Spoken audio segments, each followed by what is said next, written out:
Students, आज मैं history से जुड़े कुछ इम्पोर्टेंट क्वेश्चंस कराने वाला हूँ जो कि आने वाले एग्ज़ाम्स के लिए बहुत ही ज़्यादा इम्पोर्टेंट हैं। तो आप एक भी क्वेश्चन मिस ना करें और सही जवाब कमेंट में रिप्लाई भी कर सकते हैं आप। तो आज का पहला क्वेश्चन है, भारत में शासन करने वाले दिए गए शासकों का काल क्रमानुसार सही क्रम क्या है? आपके ऑप्शंस हैं शेरशाह सूरी, अकबर, अलाउद्दीन खिलजी, इल्तुतमिश। तो आपको इनके सही वर्ष के हिसाब से क्रमानुसार लगाना है। तो मैं आपको बता दूं कि जो शेरशाह सूरी का जो शासनकाल था वो 1540 से 1545 के टाइम पे था। इसने हुमायूं को हरा के ये शासक बना था। और अकबर का जो शासनकाल था वो 1556 से 1605 ईस्वी था। उसके बाद अलाउद्दीन खिलजी का जो शासनकाल था 1296 से 1316 था। और इल्तुतमिश का जो शासनकाल था वो 1211 से 1236 तक था। तो सबसे पहला जो शासक था वो इल्तुतमिश था, उसके बाद अलाउद्दीन खिलजी आएगा, उसके बाद शेरशाह आएगा, तब अकबर आएगा। तो जो हमारा सही क्रम होगा वो होगा 4, 3, 1 और 2। तो उसके हिसाब से हमारा सही ऑप्शन होगा ऑप्शन बी। चलिए अगले सवाल पे चलते हैं। तो निम्न में से कौन सा जोड़ा सही नहीं है? तो इसमें आपको 4 ऑप्शन दिए गए हैं। एक 261 ईसा पूर्व कलिंग युद्ध, 78 ईस्वी शक संवत की शुरुआत, 622 ईस्वी मुस्लिम युग की शुरुआत और 1709 औरंगजेब की मृत्यु। तो इसमें आपको बताना है कि इसमें कौन सा जोड़ा सही नहीं है। तो मैं आपको बता दूं कि जो कलिंग युद्ध हुआ था वो 261 ईस्वी पूर्व में हुआ था, जब अशोक सम्राट के लगभग राज्याभिषेक होने के 8 वर्ष बाद हुआ था। तो पहला ऑप्शन सही है। उसके बाद जो शक संवत की शुरुआत हुई थी वो भी 78 ईस्वी में हुई थी। और उसके बाद आपका जो मुस्लिम युग है इसकी शुरुआत 622 ईस्वी में मोहम्मद पैगंबर जी के मदीना पहुंचने के उसमें हुई थी, ये भी सही है। उसके बाद जो औरंगजेब की मृत्यु हुई थी वो 4 मार्च 1707 को हुई थी और इसमें दिया हुआ है 1709। तो आप ये सही ऑप्शन हो गया आंसर डी। चलते हैं अगले सवाल की तरफ। निम्न में से कौन से संत शिवाजी के समकालीन थे? तो इसमें ऑप्शन दिए गए हैं तुकाराम, चैतन्य, नामदेव और शंकराचार्य। तो इसमें सही ऑप्शन है आपका ऑप्शन ए तुकाराम, क्योंकि तुकाराम 17वीं शताब्दी में हिंदी कवि थे और ये शिवाजी के समकालीन भी थे। चलते क्वेश्चन नंबर 3 की तरफ। बंगाल के प्रथम गवर्नर जनरल कौन थे? इसमें ऑप्शंस हैं Lord Clive, Lord Warren Hasting, Lord Lytton and Lord Ripon. तो इसमें आपका सही ऑप्शन रहेगा Lord Warren Hasting, option B. इसमें मैं आपको बता दूं कि 1773 के रेगुलेटिंग एक्ट के अंतर्गत 1774 में वारेन हेस्टिंग को बंगाल का गवर्नर जनरल बनाया गया था। चलते हैं क्वेश्चन नंबर 4 की तरफ। चरक संहिता संबंधित है ए राजनीति, बी चिकित्सा, सी वास्तुकला, डी गणित। तो जो चरक संहिता जो हमारी संबंधित है ये संबंधित है चिकित्सा से। इसमें 30 अध्याय हैं जिसमें चिकित्सा से लेकर रसायन, औषधि, द्रव्यों के नाम और उनका सेवन के बारे में विस्तार से बताया गया है। तो हमारा सही ऑप्शन हुआ ऑप्शन बी चिकित्सा। चलते हैं क्वेश्चन नंबर 6 की तरफ। क्वेश्चन नंबर 5 हम पहले डिस्कस कर चुके हैं, तो इसके लिए क्वेश्चन नंबर 6। इनमें से किसे भारत के ग्रांड ओल्ड मैन के नाम से जाना जाता है? ऑप्शन है ए दादा भाई नौरोजी, बी WC बनर्जी, सी फिरोज शाह मेहता, डी सुरेंद्र नाथ बनर्जी। तो स्टूडेंट्स इसमें आपका सही ऑप्शन रहेगा दादा भाई नौरोजी। इनको एक तरह से अनऑफिशियल एम्बेसडर ऑफ इंडिया भी कहा जाता था। Option A is the right option. चलते हैं अगले सवाल की तरफ। सन 1915-16 में किसके नेतृत्व में 2 होम रूल लीग शुरू हुई? ऑप्शन ए एनी बेसेंट और लोकमान्य तिलक, ऑप्शन बी तिलक और लाला लाजपत राय, ऑप्शन सी तिलक और बिपिन चंद्र पाल, ऑप्शन डी तिलक और अरविंद घोष। तो स्टूडेंट्स, इसमें सही जवाब है जो 1915-16 में 2 होम रूल लीग शुरू हुआ था, उसकी शुरुआत की थी एनी बेसेंट और लोकमान्य तिलक ने। चलते हैं अगले सवाल की तरफ। क्वेश्चन नंबर 8, निम्न का मिलान करें। इसमें हमें मैच करना है, मैच द फॉलोइंग, कि ऑप्शन है ब्रह्म समाज, रामकृष्ण मिशन, आर्य समाज, सत्यशोधक समाज। इसकी स्थापना किसने करी थी? तो इसमें मैं आपको बता दूं, जो ब्रह्म समाज की स्थापना की थी राजा राम मोहन राय ने की थी 1828 ईस्वी में। उसके बाद रामकृष्ण मिशन की स्थापना जो की थी स्वामी विवेकानंद ने 1897 में की थी, और आर्य समाज की स्थापना दयानंद सरस्वती ने की थी 1875 में। एंड सत्यशोधक समाज, इसकी स्थापना 1873 में ज्योतिराव फूले ने की थी। तो हमारा जो सही ऑप्शन होगा क्वेश्चन नंबर 8 का जो सही ऑप्शन होगा वो होगा सी, क्योंकि इसमें जो श्री धरालू नायडू हैं उनके लिए कोई ऑप्शन ही नहीं दिया गया है, तो ऑप्शन नंबर सी। अब चलते हैं क्वेश्चन नंबर 9 की तरफ। करो या मरो का नारा किसने दिया था? सरदार पटेल, जवाहरलाल नेहरू, सुभाष चंद्र बोस या महात्मा गांधी? तो ये स्टूडेंट सबको पता है कि ये करो या न मरो का नारा महात्मा गांधी ने दिया था। ठीक है, इसके बाद चलते हैं क्वेश्चन नंबर 10 की तरफ। जब सुभाष चंद्र बोस ने भारतीय राष्ट्रीय कांग्रेस के अध्यक्ष पद से इस्तीफा दिया तो इस पद का प्रस्ताव किसे दिया गया? ऑप्शन है ए जवाहरलाल नेहरू, बी पट्टाभी सीतारमैया, सी डॉक्टर राजेंद्र प्रसाद और डी जेबी कृपलानी। तो स्टूडेंट, इसमें जो सही आंसर है वो है डॉक्टर राजेंद्र प्रसाद, क्योंकि सुभाष चंद्र बोस के महात्मा गांधी जी के साथ कुछ मतभेद थे, तो उन्होंने 1939 में इस्तीफा दिया था, जिसके बाद राजेंद्र प्रसाद जी को इसका अध्यक्ष बनाया गया था। अब चलते हैं क्वेश्चन नंबर 11 की तरफ। सलाल पन बिजली परियोजना किस नदी पर स्थित है? सलाल पन बिजली परियोजना किस नदी पर स्थित है? ऑप्शंस हैं ए झेलम, बी रावी, सी चिनाब, डी ब्यास। तो इसमें आपका सही आंसर है सी चिनाब, जो कि जम्मू और कश्मीर राज्य में स्थित है। नेक्स्ट क्वेश्चन नंबर 12, बसंत विषु होता है? ऑप्शन ए 21 मार्च को, ऑप्शन बी 18 जून को, ऑप्शन सी 23 सितंबर को, ऑप्शन डी 22 दिसंबर को। तो 12 का सही ऑप्शन है ऑप्शन ए 21 मार्च को होता है बसंत विषु।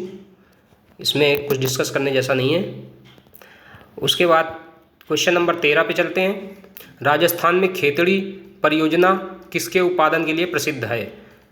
ऑप्शन है ए जस्ता, बी इस्पात, सी तांबा, डी एल्यूमिनियम।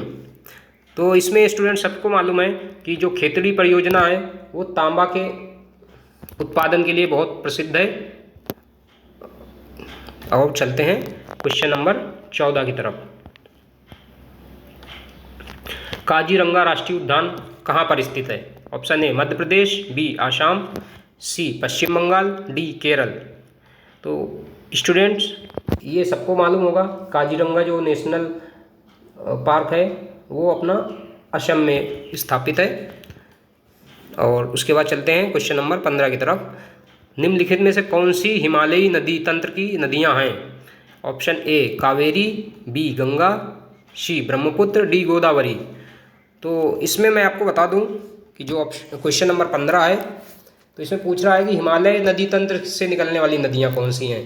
तो हिमालय से जो अपनी प्रमुख 3 नदी तंत्र निकलते हैं, जिसमें से एक है सिंधु नदी तंत्र, दूसरा है गंगा नदी तंत्र, तीसरा है ब्रह्मपुत्र नदी तंत्र।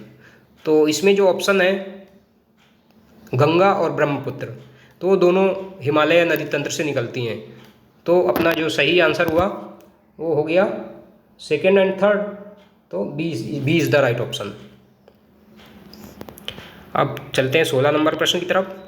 बैंक दर का अर्थ है साहूकारों द्वारा ली जाने वाली ब्याज दर, बी अनुसूचित बैंकों द्वारा ली जाने वाली ब्याज दर, सी बैंकिंग संस्थाओं के लाभ की दर, डी देश के केंद्रीय बैंक द्वारा ली जाने वाली आधिकारिक ब्याज दर।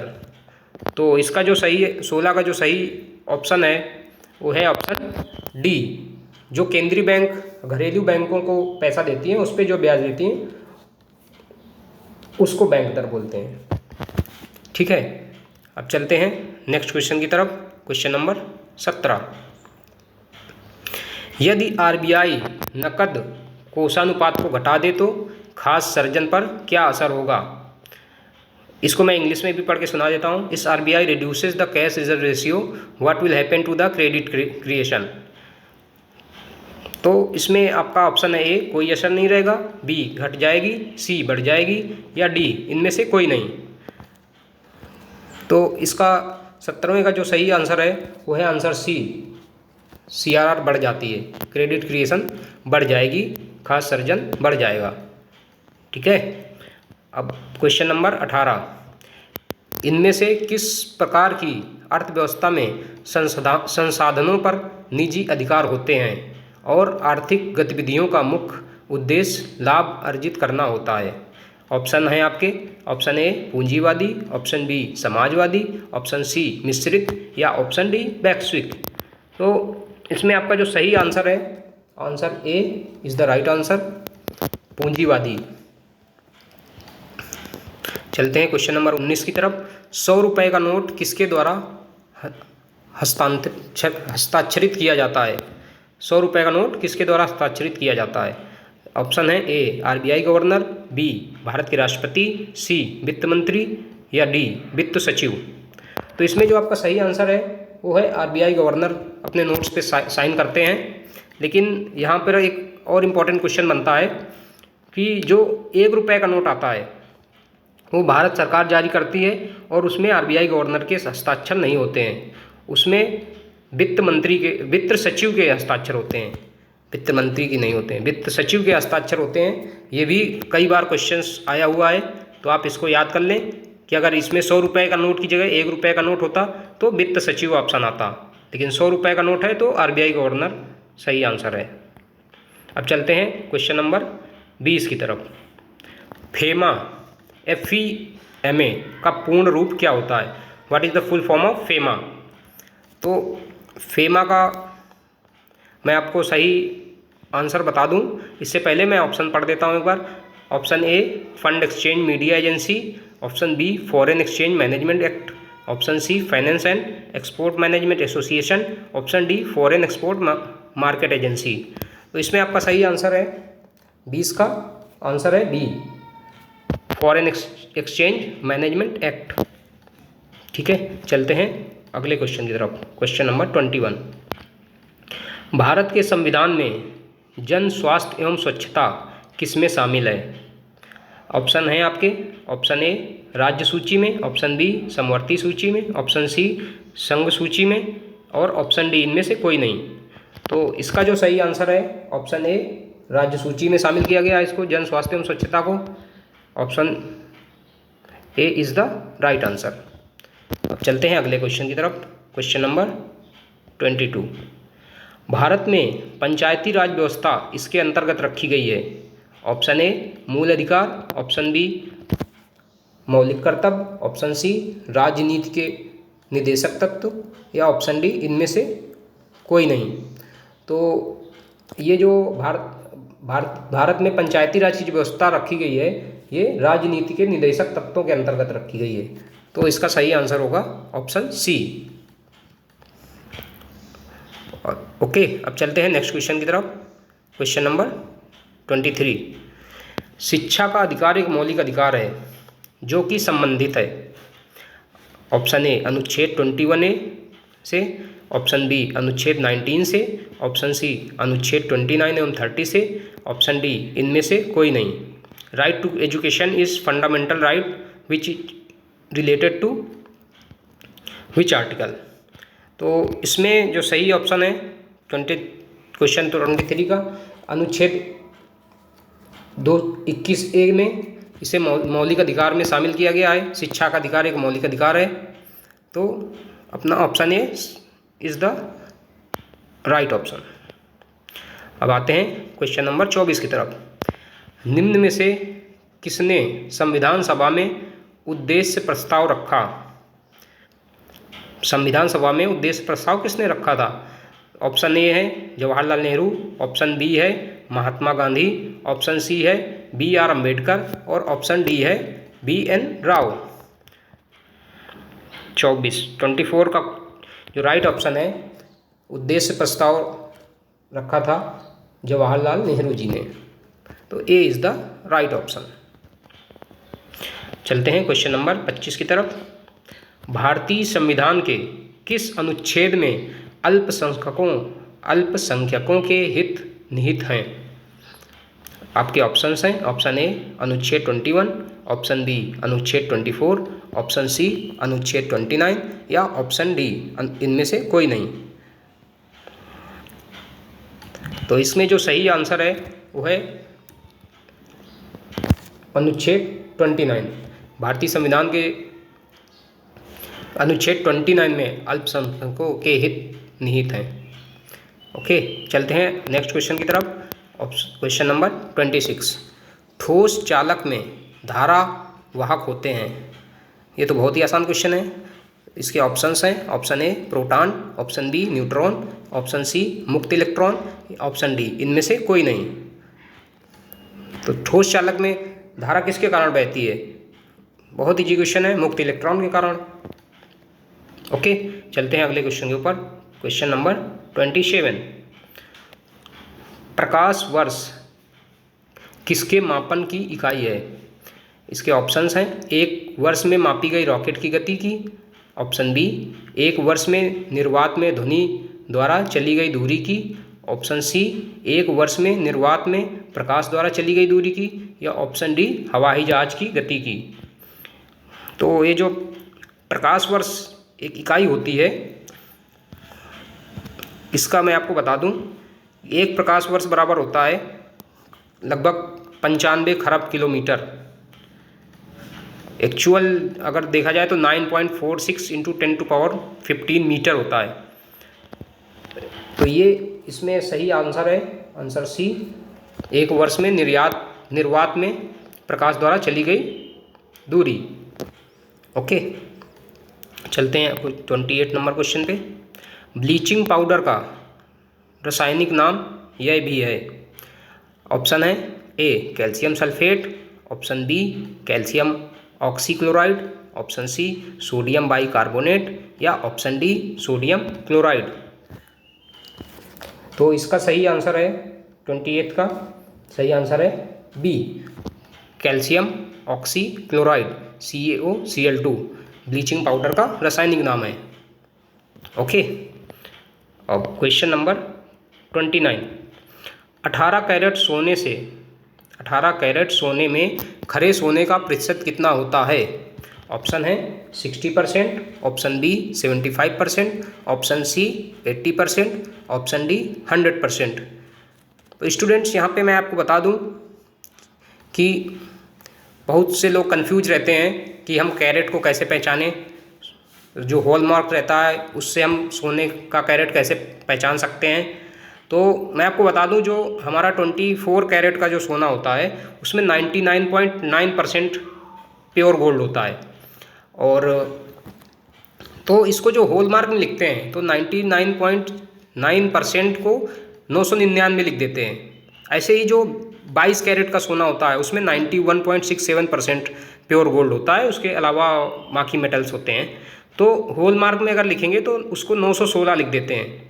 ऐसे ही 20 कैरेट में 83.3% सोना होता है, उसको हॉलमार्क में लिखने में 833 लिख देते हैं, और ऐसे ही 18 कैरेट में 75% प्योर गोल्ड होता है।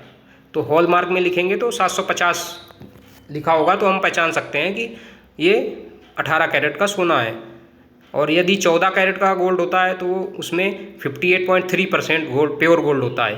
तो उसके हॉलमार्क में अगर देखेंगे तो 585 लिखा रहता है। तो ऐसे हम आसानी से हॉलमार्क देख के पहचान सकते हैं कि इसमें प्योर गोल्ड कितना है। तो इसका सही जो आंसर हुआ 29 का 18 कैरेट्स गोल्ड पूछा गया है, तो इसमें 75% प्योर गोल्ड होता है। ओके, अब नेक्स्ट क्वेश्चन है क्वेश्चन नंबर 30, जो कि हमारा आखिरी क्वेश्चन है। उसके बाद ये 30 इंपॉर्टेंट क्वेश्चन थे जो मैं आज आपको कराने वाला था। संतरे में बहुतायत में होता है। Option A vitamin C, option B vitamin A, option C vitamin B, या इनमें से कोई नहीं। तो सभी को पता है संतरे में सबसे ज़्यादा विटामिन सी पाया जाता है, तो option A is the right answer. Okay, तो ये हो गए हमारे आज के 30 इंपॉर्टेंट क्वेश्चंस जो कि यूपी पीईटी के तैयारी करने वाले स्टूडेंट्स के लिए बहुत ज़्यादा इम्पॉर्टेंट है। इसको बिल्कुल आप पढ़ के जाएं, इसमें से कोई ना कोई क्वेश्चंस आपको ज़रूर मिलेगा। और ये सब पिछले आए हुए क्वेश्चंस ही हैं जो पहले भी यूपी पीईटी में पूछे गए हैं।